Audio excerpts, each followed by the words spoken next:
So what are we going to talk about today, Lindsay? We're going to talk about the things that you need to take into consideration before you get a baby calf or a baby animal. So what's the first thing you think you need to consider before getting a baby animal? Well, really, there's three things to think about. The first thing is that you need to think about where this animal is coming from. If it's an animal that you really want to take on, or if it's something that you might be getting in over your head. So why does it matter where the animal came from? Well, depending on what the situation was of its birth, it could be a calf that maybe has a weakened immune system, so you need to have that in the back of your mind as you're raising it. For example, if the farmer pulled the calf off because the mom was sick, or maybe it was a twin calf, like we've had a couple twin calves this year, then chances are it's probably gotten its first few doses of colostrum and you don't have to worry about that side of it.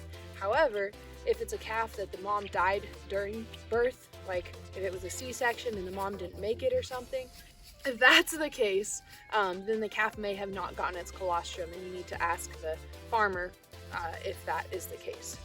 So if it hasn't had its colostrum, where would you get it? Well, it kind of just depends on where you live. If you live around people that have cows, if you live close to a dairy, a lot of times they'll have extra colostrum on hand because they can't put that's not milk that people will drink. So sometimes they'll have extra that they'll sell you. But if worst comes to worst, you can always usually find it at an animal supply store like Murdoch's or the equivalent, and they'll just sell it in a package. It's more beneficial to be able to get it from a local farmer because it's going to have the probiotics and the antibodies that the calf needs for that area, whereas if you buy it in a package, it's just going to have general antibodies rather than specific for the area.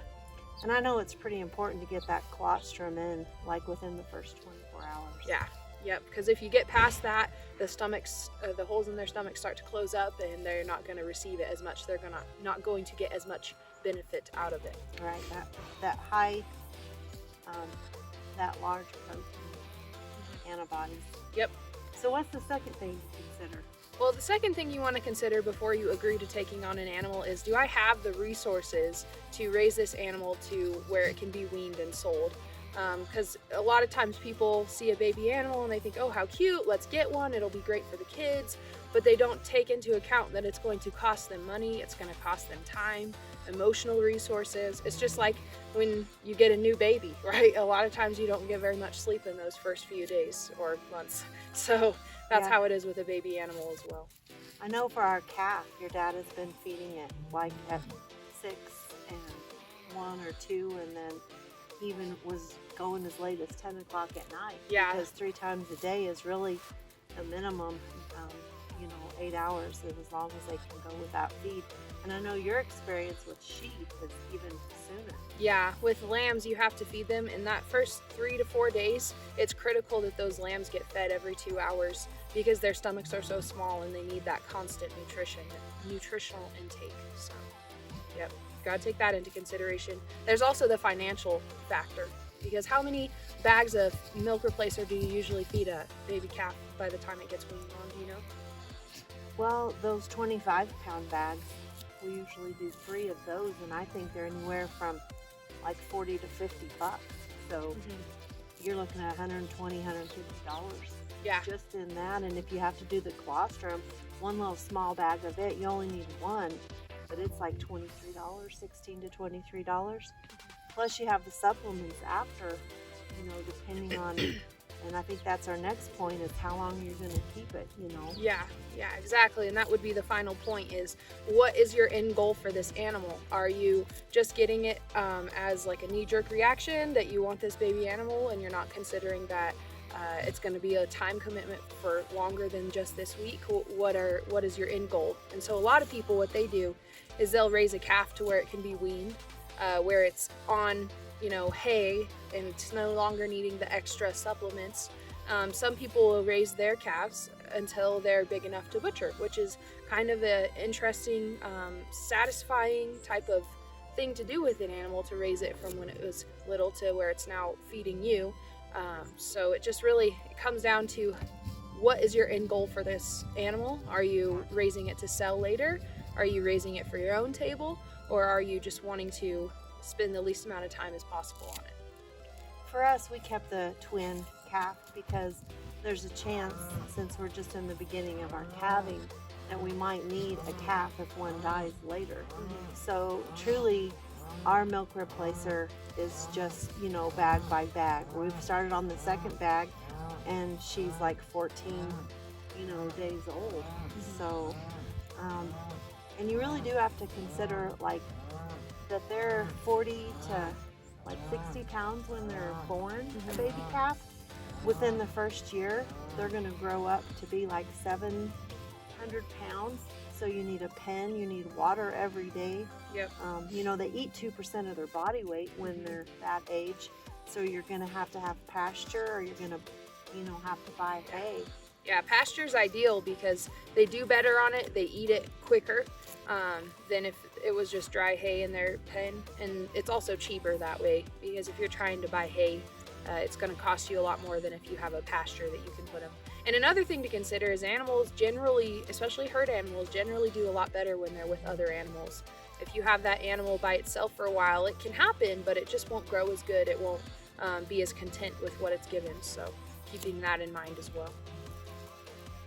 And then finally, if you really are going to raise it to butcher, you're looking at an 18 to 24 month commitment to get a calf up to, what did Dad say, 1,200 to 15 pounds is usually the butcher weight for a steer. So, and if that's really your end game, then the whole family needs to know that, because attachment, we've been doing this for, your dad for his 50 years, but even us, as when you guys were little kids, we would let you know ahead of time that this animal was going to be butchered.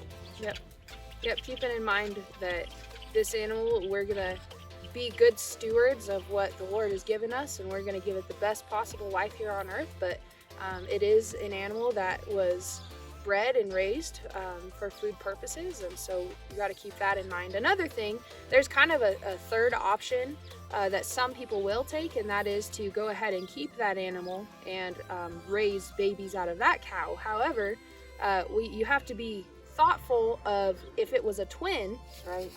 And it was, say it's a heifer, obviously it will have to be a female, but if it's a heifer and its twin was a bull, then in that case, that heifer most likely will be sterile, just because of how it works when there's two calves of different genders inside of their mom. There's just something with the hormones makes it to where that heifer is sterile, and we call that a free Martin heifer. So she would not be able to reproduce in that case. So going back to your first point, then, where did this calf come from, and why is this calf available? If it was a twin calf and it's same sex, then it will be able to. Yeah, two heifers, two bulls are fine, but if it's a heifer and a bull, the heifer is most likely going to be sterile. So, So again, those 3 points. Think about where this calf is coming from, so you can be prepared to deal with it and all the challenges. Make sure you're thinking of the resources that you're going to spend, whether it's financial or time-wise. And lastly, what is your end game with this animal? Are you going to raise it to butcher, or are you going to sell it at some point? So just keeping those things in mind will help you to be just the best steward of this animal, and you won't end up being a week into it thinking, what did I get myself into? And if you like seeing these ranching videos, be sure and subscribe. And like this one if you want to hear more about animal husbandry, because that's really what this is. And finally, hey, put something down in the comments of some things that we didn't answer in this video. We tried to think of something short enough that you wouldn't get bored.